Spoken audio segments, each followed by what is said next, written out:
এই খাবার সুন্নত, খাওয়ার টেবিলেই তো আমরা হেরে যাচ্ছি।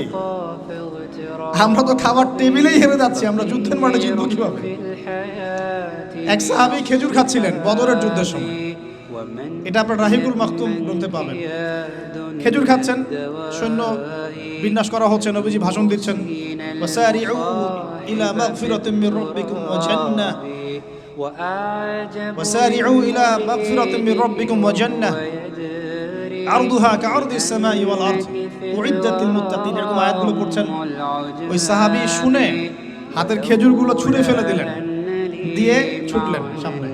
একজন সাহাবী তার আগে বলেছিলেন যে খাবার শেষ করো। তিনি বলছিলেন যে এগুলো খেতে অনেক সময় লেগে যাবে। বীর বিক্রমে যুদ্ধ করেছে এই সাহাবী, শহীদ হয়ে গেছে। তো খাবার ভোগ বিলাসটাকে তারা কিভাবে দেখতেন আর কি, একটু দেখালাম কিভাবে তারা এটাকে জাস্টিফাই করতেন।